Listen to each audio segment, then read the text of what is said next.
Երևանի քաղաքապետ Տիգրան Ավինյանն ընդգրկվել է քաղաքացիական պայմանագիր կուսակցության նախընտրական ցուցակում։ Այսօր հրավիրված ասուլիսումն հայտնել է, որ կուսակցության վարչությունը հաստատել է իր թեկնածությունը։ Խորհրդարանական ընտրությունները կկայանան 2026 թվականի ամռանը, նախորդ ընտրություններին Ավինյանը չէր առաջադրվել։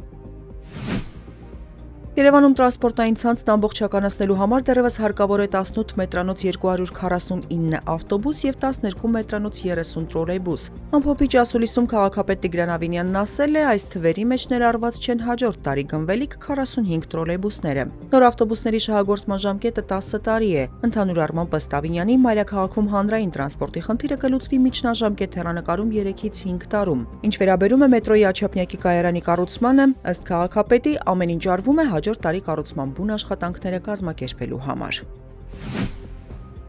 Գլխավոր դատախազությունն ուսումնասիրություն է սկսել, պարզելու արդյոք Գառնիում Նիկոլ Փաշինյանի մասնակցությամբ պատարագի եկած Գառնիի բնակիչներից մեկի արտահայտությունը ամենայն հայոց կաթողիկոսի հասցեին հանցակազմ պարունակում է։ Եթե դատախազությունը պարզի, որ հանցակազմ կա, ապա գործը կուղարկի քննչական կոմիտե վարույթ նախաձեռնելու։ ԿՊ-ի CVKM-ը Գառնիի եկեղեցու բակում հավաքվածներին հարցրել էր, թե ինչ պիտի լինի, որ կաթողիկոսը հեռանա, ինչին ի պատասխան մեկն ասել էր՝ մի հատ քար խփեն գլխին սատկացնեն։ Ըստ տեղեկությունների այս արտահայտության հեղինակը Էդվարդ Ստեփանյանն է, նա համայնքապետարանի ենթակայության տակ գտնվող կոմունալ տնտեսության աշխատակից է։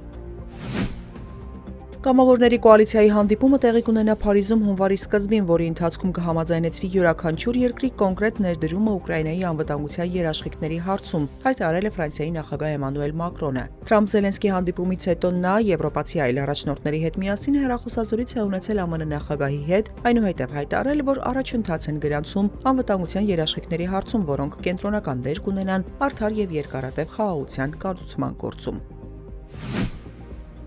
Չինաստանի զինված ուժերը Արդարության առաքելություն 2025 զորավարժություններ են սկսել Թայվանի ափերին, կղզու շրջակա տարածք են տեղաշարժվել ցամաքային զորքեր, նավատորմ, ռազմաօդային ուժեր եւ այլ հրետանային ստորաբաժանումներ։ Զորավարժությունները հաջորդում են ԱՄՆ-ի կողմից Թայվանին 11 միլիարդ 100 միլիոն դոլարի զենքի վաճառքի մասին հայտարարությանը։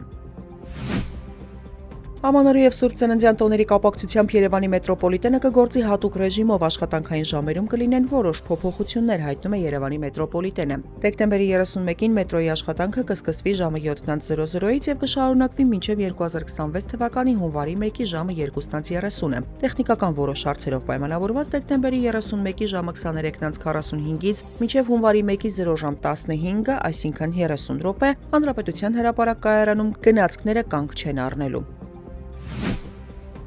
Հունվարի 7-ի ամսական միջին ջերմաստիճանը կանխատեսվում է 1-ից 2 աստիճանով բարձր, իսկ տեղումների քանակը կլինի նորմայի սահմաններում, հայտնում է հիդրոօթերոթաբանության եւ մոնիթորինգի կենտրոնի տնօրենի տեղակալ Գագիկ Սուրենյանը։ Ըստ նրա, սպասվում է նորմայից մի փոքր տաք եւ բավարար տեղումներով հունվար։ Առաջին տասնօրյակում մեր երկիրը գտնվելու է արկտիկական ցուրտ հոսանքների ազդեցության գոտում, հատկապես հունվարի 3-ից 4 նկատ ժամանակահատվածում, իսկ երկրորդ եւ երրորդ տասնօրյակներում կգերակշռեն հարավ-արևմուտքից ներթափանցող արևադարձային տաք հոսանքները։